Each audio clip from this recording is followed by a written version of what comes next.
माझे नाव रमेश आहे आणि मी नोकरीसाठी दिल्लीला आलो होतो. माझ्याकडे कोणतेही कौशल्य नसल्यामुळे मला कुठेच काम मिळत नव्हते. मी दिल्लीला आमच्याच गावातल्या मुलांच्या रूमवर राहत होतो. ते सर्व ड्रायव्हर होते आणि त्यांना पगारही खूप चांगला होता. आता मला दिल्लीत जवळपास महिना उलटून गेला होता आणि जवळचे पैसे केव्हाच संपले होते. त्या सर्वांनी मला सांभाळून घेतले, पण माझ्या हाती कुठलीच नोकरी मिळाली नाही. मग त्यातल्याच माझ्या एका मित्राला माझी दया आली आणि त्याने मला गाडी चालवायला शिकवले. काही दिवसातच मी चांगली गाडी चालवायला शिकलो. त्यानंतर त्या मित्राने त्याच्या ओळखीवर माझी जबाबदारी घेत मला एका बंगल्यात ड्रायव्हर म्हणून कामाला लावले. माझ्या मित्राने माझी जबाबदारी घेतली म्हणून त्या मालकाने मला त्यांच्या मुलीसाठी ड्रायव्हर म्हणून कामावर घेतले. ते खूप श्रीमंत लोक होते. त्यांच्या घरात माणसं कमी आणि गाड्या जास्त होत्या.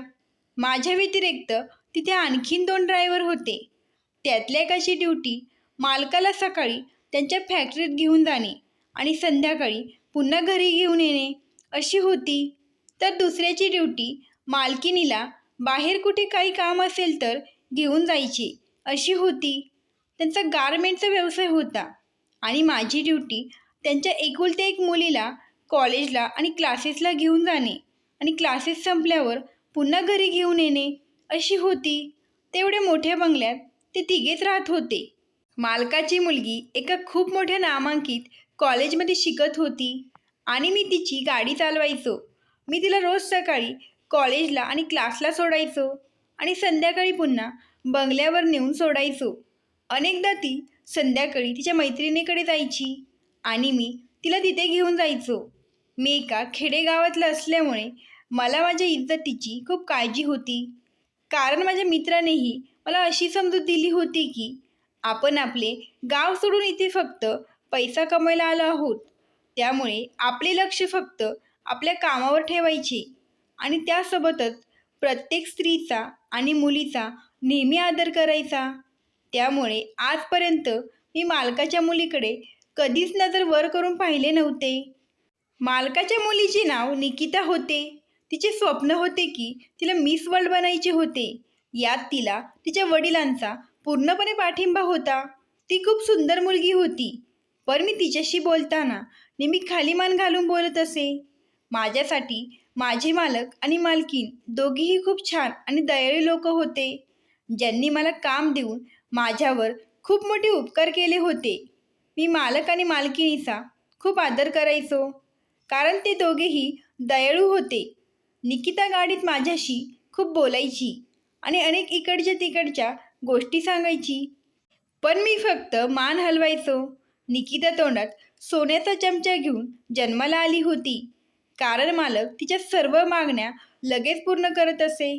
एकदा निकिताने नवीन कारची विनंती केल्यावर मालकाने तिला लगेच नवीन कार घेऊन दिली. यावर निकिता मला म्हणू लागली की बघा, मी तुमच्यासाठी नवीन कार घेतली आहे. तिचे बोलणे ऐकून मला हसू आले. ती अनेकदा माझ्याशी अशी मस्करी करायची आणि मनमोकळेपणाने बोलायची, पण मी कधीच माझ्या मर्यादेबाहेर गेलो नाही. ती जेव्हा कधी बाहेर फिरायला जायची तेव्हा ती माझ्यासाठी नक्कीच काहीतरी खरेदी करायची. माझ्या बहिणीचे लग्न ठरले होते हे तिला माहीत होते. ती माझ्या बहिणीसाठी काही ना काही खरेदी करायची आणि म्हणायची की ही तिच्या लग्नासाठी आहे आणि ते गावाला पाठवून द्या असे म्हणायची. तिच्या सवयी आणि वागण्याने मी तिच्यावर खूप प्रभावित झालो, पण मला कुठे माहीत होते की हीच निकिता एक दिवस माझे आयुष्य उद्ध्वस्त करेल. हे मला फारसे माहीत नव्हते.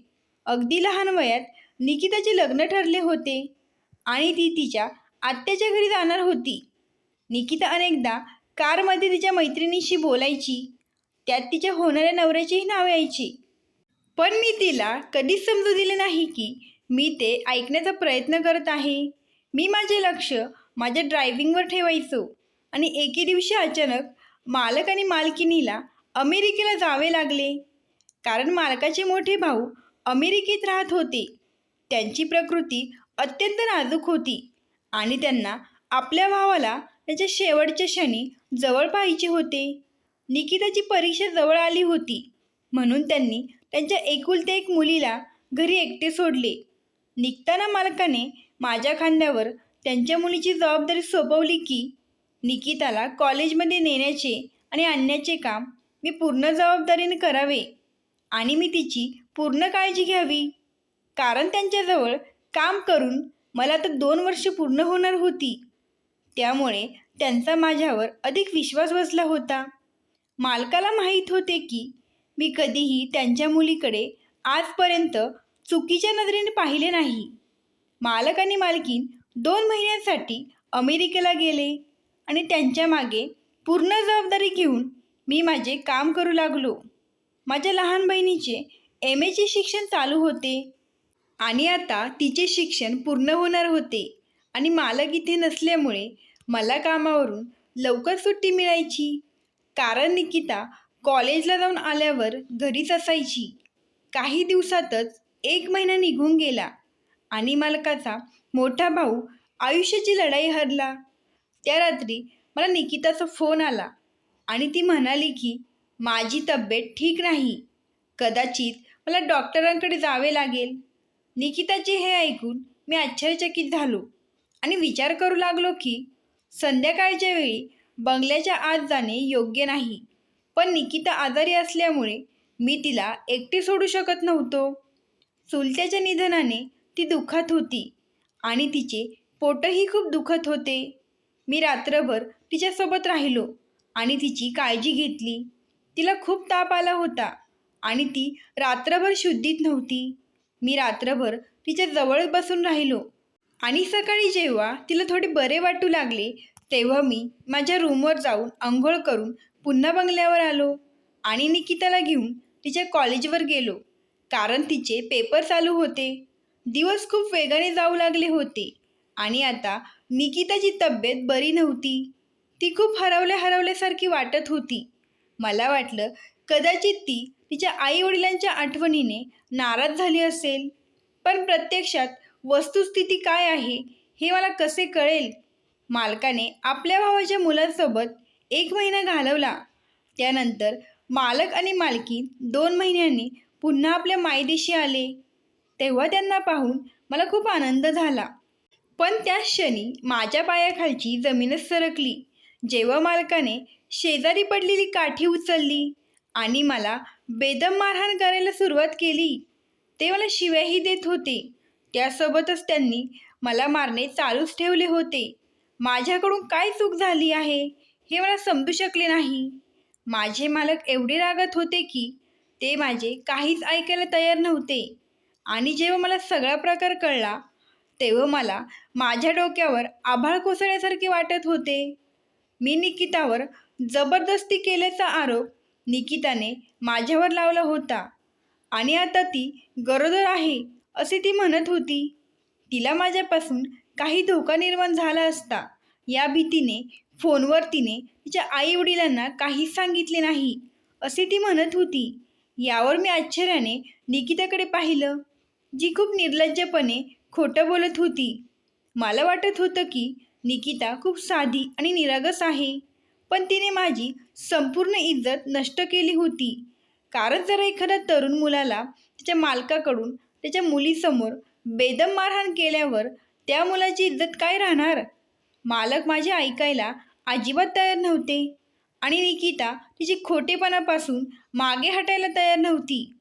ती म्हणत होती की माझी तब्येत ठीक नव्हती आणि मी रमेशला माझ्या खोलीत बोलावले होते. मला वाटले कदाचित तो मला डॉक्टरांकडे घेऊन जाईल, पण रमेशने मला रुग्णालयात न नेता माझ्यावर जबरदस्ती केली. मालकाने पोलिसांना बोलावून मला तुरुंगात पाठवायचे ठरवले होते, पण निकिताने त्यांना रोखले. असे केल्याने त्यांचीच प्रतिष्ठा खराब होईल असे निकिताने तिच्या वडिलांना सांगितले. माझ्या मालकाने मला माझ्या नोकरीवरून काढून टाकले होते आणि मी खूप अस्वस्थ झालो होतो. माझ्या बहिणीचे लग्न ठरले असताना माझ्या हाती काहीच काम नव्हते आणि इतक्या लवकर मला नोकरीही मिळत नव्हती. मी पूर्वी मालकाने दिलेल्या रूममध्ये राहायचो आणि आता माझ्याकडे राहायलाही जागा नव्हती. जेव्हा मी माझ्या मित्राकडे गेलो आणि त्याला पुन्हा मला दुसरीकडे काम मिळवून देण्यास सांगितले, यावर त्याने मला साफ नकार दिला आणि म्हणाला, एकदा मी तुझी जबाबदारी घेऊन फसलो आहे. पण जर तू खरंच निर्दोष असेल तर मी तुला एक सल्ला देतो की तू पुन्हा तुझ्या मालकाकडे जाऊन स्वतःला निर्दोष सिद्ध कर. या पलीकडे मी तुला काहीच मदत करू शकत नाही. म्हणून मी मालकाकडे परत जाण्यास भाग पडलो. मी पुन्हा मालकाकडे आलो. मला त्यांना माझा निर्दोषत्वाचा पुरावा द्यायचा होता. पण मालकाने माझे काही न ऐकता माझ्यासमोर एक अट ठेवली. ते ऐकून माझे भान हरपले. मालकाने मला सांगितले की तुला काही दिवसांसाठी निकिताशी लग्न करावे लागेल आणि जेव्हा मूल जन्माला येईल तेव्हा तू तिला आमच्या घरी सोडून परत जाऊ शकतो. आम्ही बाळाचा गर्भपात करण्याचा खूप प्रयत्न केला, पण सर्व डॉक्टरांनी सांगितले की यात निकिताचा मृत्यू देखील होऊ शकतो आणि मला माझी एकुलती एक मुलगी गमवायची नाही.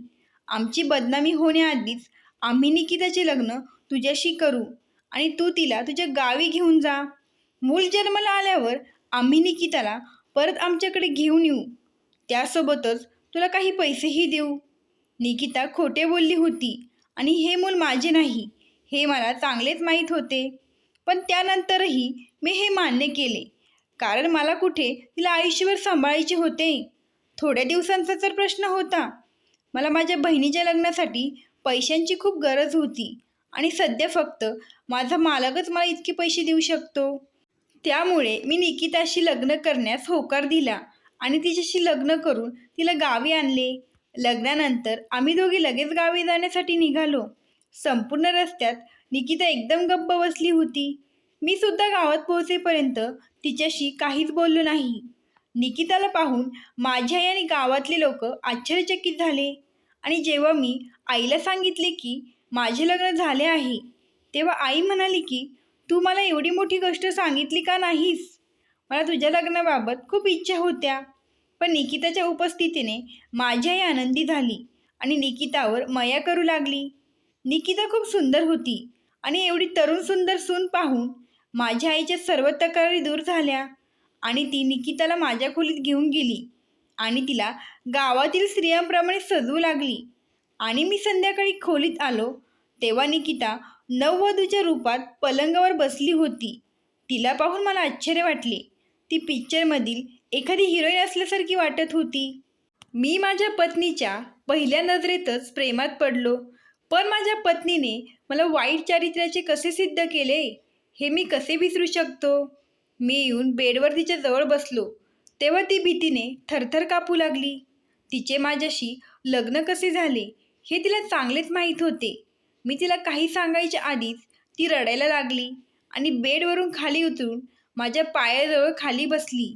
तिचे अश्रू माझ्या पायावर पडत होते, कारण मी तिला नेहमीच खूप चांगली आणि दयाळू मुलगी मानत होतो. ती मला म्हणाली की तिने माझ्यावर केलेल्या आरोपांबद्दल तिला खेद वाटतो आणि तिला तिच्या चुकीची पूर्ण जाणीव झाली आहे. पण माझी बदनामी करण्याचे कारण तिने सांगितले नाही. मोठ्या मजबुरीने केले एवढेच असे सांगितले. मी निकिताकडे उद्ध्वस्त नजरेने पाहिले आणि तिला स्पष्ट शब्दात सांगितले की जरी तू हे मजबुरीने सर्व केले असले तरी तुझ्या या गोष्टीमुळे माझी इज्जत नष्ट झाली आहे.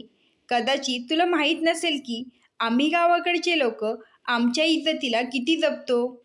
तुझ्या चुकीचा ठपका तू माझ्यावर टाकून तू मोकळी झालीस आणि मी निर्दोष असूनही माझ्या मालकाच्या नजरेत खाली पडलो. माझी इच्छा असूनही मी तुला कधीच माफ करू शकणार नाही, परंतु मी विवाहित स्त्रीचा अपमान करेन असे मी म्हणणार नाही. त्यामुळे तू या घरात बिंदास राहू शकतेस. तुला कशाचीही अडचण येणार नाही आणि तुझी ही चूक तू जेव्हा जगासमोर आणशील तेव्हा तुझीच तुला लाज वाटेल. आणि ठरल्याप्रमाणे बाळाचा जन्म झाल्यावर मी स्वतः तुला तुझ्या मुलासह तुझ्या घरी परत सोडीन. मी निकिताला माझ्या पायाजवळ उचलले आणि तिला बेडवर बसवले. त्यानंतर मी बाहेर जाऊ लागलो तेव्हा निकिताच्या बोलण्याने माझ्या पायात साखळी घातली. ती म्हणू लागली, मी असा काहीही गुन्हा केला नाही. ना मी तुला तुझ्या मालकाच्या नजरेत पाडले आहे, ना तुझे आयुष्य उद्ध्वस्त केले आहे. पण तुझ्या मालकाचे तुझ्यावर खूप प्रेम आहे आणि त्यांचा तुझ्यावर सर्वात जास्त विश्वास आहे. म्हणून तुझ्या मालकाने त्यांच्या जीवनातील सर्वात प्रिय आणि एकुलती एक मुलगी तुझ्या स्वाधीन केली आहे आणि मला हे सर्व करण्याची आज्ञा त्यांनीच दिली होती. निकिताच्या बोलण्याने मला आश्चर्य वाटलं. मी निकिताच्या चेहऱ्याकडे बघतच राहिलो. तिच्या चेहऱ्यावर निरागसता पसरली होती. मी विचार करत होतो की ती 21 वर्षाची एक निष्पाप मुलगी कोणत्या परिस्थितीला तोंड देत होती. निकिता म्हणू लागली की मी गरोदर नाही, पण माझे वडील तुझ्याशी खोटे बोलले होते आणि तिच्या वडिलांनी हे सर्व मजबुरीतून केले होते, कारण त्यांना आपल्या मुलीचे आयुष्य उद्ध्वस्त होताना पाहिजे नव्हते. निकिता जवळ आली आणि माझा हात तिच्या हातात धरला आणि मला पलंगावर बसवले. निकिता मला हे सर्व अतिशय संत शब्दात सांगत होती आणि मी तिचे बोलणे शांतपणे ऐकत होतो. निकिता सांगू लागली की तिच्या आत्याने लहानपणी त्यांच्या मुलासाठी तिचे नाते मागितले होते आणि निकिताच्या वडिलांनी आपल्याच बहिणीच्या घरात आपली मुलगी जाईल या विचाराने हे नाते निश्चित केले होते. निकिताचे लग्न तिच्या आत्याच्याच मुलाशी होणार होते, पण वेळ निघून गेल्यावर निकिताच्या वडिलांना आपली चूक समजली, कारण निकिताचा होणारा नवरा त्याच्या आई वडिलांचा एकुलता एक मुलगा असल्यामुळे तो खूप बिघडलेला, व्यसनी आणि अय्याशी मुलगा होता. त्याच्याकडे ना पैशाची कमतरता होती, ना कुठल्या गोष्टीची कमतरता होती. त्याच्या आईने आपल्या मुलाला कधीही चुकीच्या गोष्टींबद्दल फटकारले नाही. तो जसजसा मोठा होत गेला तसतशा ज्या वाईट सवयी वाढत गेल्या. निकिता म्हणाली, जेव्हा तिचे आई वडील अमेरिकेला गेले होते तेव्हा त्यांनी घरी येऊन माझ्यावर अनेक वेळा जबरदस्ती करण्याचा प्रयत्न केला आणि एकदा तर तो दारूच्या नशेत आला आणि त्याच्या मित्रांसह तो माझ्यासोबत गैरवर्तन करण्याचा प्रयत्न करू लागला. पण मी स्वतःला माझ्या रूममध्ये कोंडून माझ्यावर बलात्कार होण्यापासून वाचवले आणि ज्या रात्री माझे चुलते मरण पावले त्याच्या आदल्या रात्री त्याने आपल्या मित्रांसह माझ्यावर जबरदस्ती करण्याचा प्रयत्न केला होता. या भीतीमुळे मला ताप आला होता. स्वतःचे संरक्षण करण्यासाठी काय करावे हे मला समजत नव्हते, कारण तो माझ्या एकटेपणाचा फायदा घेऊन पुन्हा घरात घुसेल अशी भीती मला वाटत होती.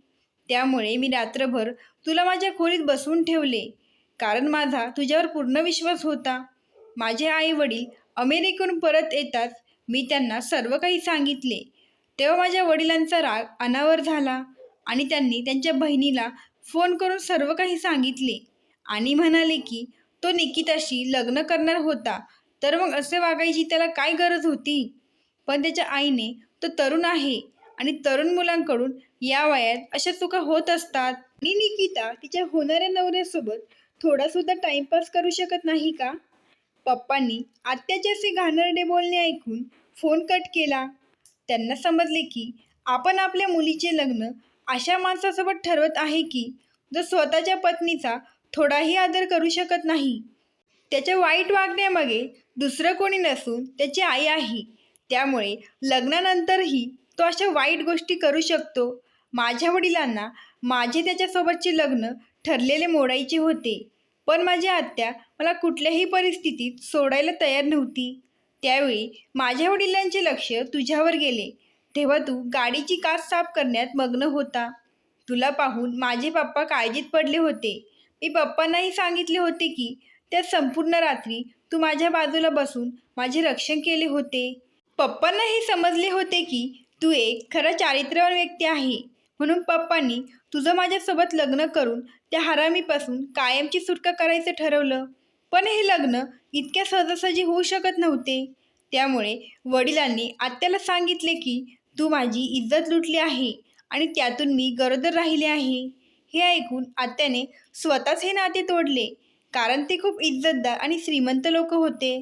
त्यामुळे लग्नाआधी गरोदर असलेल्या मुलीला ती त्यांची सून कधीच बनवू शकत नव्हते. पप्पांना तुला आधी सगळं खरं सांगायचं होतं, पण पप्पा घाबरत होते जर तू माझ्याशी लग्न करण्यास नकार दिला तर. कारण पप्पांनी तुझ्यात खरा माणूस पाहिला होता, जो गरीब होता पण आपल्या इज्जतीला प्रिय होता. मी त्यांची एकुलती एक मुलगी होती. त्यांचे म्हणणे असे होते की माझे लग्न पुन्हा चुकीच्या माणसासोबत झाले तर पुढे कसे होईल, कारण त्यांच्यानंतर त्यांची संपूर्ण इस्टेट जी त्यांनी दिवसरात्र एक करून कमावली होती ती माझ्या नावावर होणार होती आणि ती इस्टेट माझ्या नवऱ्याने फालतू वाया घालून माझ्याकडे दुर्लक्ष करू नये असे त्यांना वाटत होते. म्हणून त्यांनी मला मुद्दाम तुझ्यावर खोटे आरोप करायला लावले आणि तुला नोकरीवरून काढून टाकले कारण तुला पैशाची गरज आहे आणि तू पुन्हा तुझ्या मित्राकडे जाऊन तुझ्यासाठी त्याला नवीन काम पाहायला सांगशील. हे पप्पांना आधीच माहिती होते, म्हणून त्यांनी तुझ्या मित्राला देखील फोन करून त्यांच्या बाजूने केले होते. त्यामुळे पप्पांना खात्री होती की तू इथे काम मागण्यासाठी परत येशील आणि मग आम्ही पुढील अटी तुझ्यासमोर ठेवू. आणि पप्पांचा प्लॅन यशस्वी झाला. तुला शहरात कुठेही लवकर नोकरी मिळाली नाही, तेव्हा तू स्वतः तुझ्या मित्राच्या सांगण्यावरून परत इथे आला. मी इकडे मनात विचार करू लागलो की दोस्त भी बडे ही हरामी होते हे. निकिता मला म्हणाली की तू कुठल्या विचारात आहे. कदाचित तू तुझ्या मित्राला मनात काहीतरी वाईट बोलत असेल. यावर मी तिला म्हणालो, यालाच तर 36 गुण जुळणे म्हणतात. ती हळूच गालात हसली. मी तिला हसवण्याचा प्रयत्न करत होतो, कारण मला खात्री झाली होती की यात तिचा काही दोष नाही. तिने सर्व मजबुरीने केले होते. आणि ती पुढे बोलू लागली की पप्पांनी लग्नाचे बोलून त्यांचा प्रश्न सोडवला आणि पप्पांनी माझे लग्न लावून दिले, म्हणून मला तुझ्यासोबत गावाला पाठवले. तुझे मन मोठे आहे हे पप्पांना माहीत होते आणि हे सर्व सत्य जाणून घेतल्यावर तू मला स्वीकारशील. पप्पांना जगाची समज होती आणि पहिल्या दिवसापासून ते म्हणायचे की तू अजिबात लोभी नाहीस, पण खऱ्या चारित्र्यात चांगला माणूस आहे. जर तुला हवे असेल तर मी हे सिद्ध करू शकते की मी गरोदर नाही किंवा इतर कोणीही आजपर्यंत मला स्पर्श केलेला नाही. मोठ्या मजबुरीने वडिलांनी मला त्यांच्यापासून वेगळे केले आणि मी तुझ्याशी खऱ्या मनाने लग्न केले, कारण मी स्वतः तुझ्या चांगुलपणाची साक्षीदार आहे. शक्य असल्यास मला आणि माझ्या वडिलांना या खोट्याबद्दल क्षमा कर. निकिताच्या डोळ्यातून अश्रू टपकत होते आणि मला या अश्रूंमध्ये बाप आणि मुलीची असहायता दिसत होती. मी निकिताला छातीशी घट्ट मिठी मारली आणि मी तिला म्हणालो की लवकरच मी तुझे मिस वर्ल्ड होण्याचे स्वप्न पूर्ण करण्यास तुला मनापासून मदत करणार. त्यासाठी आपल्याला दिल्लीला परत जावे लागले तरी चालेल. ती खूप गोड मुलगी होती, जिला कदाचित देवाने माझ्या नशिबात असे पाठवले असेल. माझ्या बहिणीच्या लग्नाच्या विधीसोबतच माझ्या आईने माझ्याही लग्नाच्या विधीही सुरू केल्या. निकिताने तिच्या वडिलांना फोन करून सांगितले होते की आमच्या लग्नाचे विधी इथे होत आहेत. त्यामुळे निकिताचे आई वडीलही गुपचूप माझ्या गावात आले आणि त्यांनीही आमच्या लग्नाला हजेरी लावून आम्हाला आशीर्वाद दिले. माझे मालक येताच त्यांनी त्यांच्या कृत्याबद्दल माझी माफी मागितली, पण मी त्यांना आधीच माफ केले होते, कारण मी स्वतः एका बहिणीचा भाऊ होतो आणि मला हे चांगलेच ठाऊक होते की कोणताही बाप किंवा भाऊ आपल्या मुलीचे लग्न आय्याशी, व्यसनी आणि धोकेबाज व्यक्तीशी करू शकत नाही. यातून मला एक गोष्ट चांगली समजली होती की आपण आपल्या मुलांचे त्यांच्या लहानपणीच त्यांचे लग्न ठरवू नये, कारण ते मोठे झाल्यावर कोण कुठल्या मार्गावर जाईल हे कधीच आपण सांगू शकत नाही. मित्रांनो, ही गोष्ट आवडल्यास लगेच सबस्क्राईब करा. धन्यवाद. आभारी आहोत.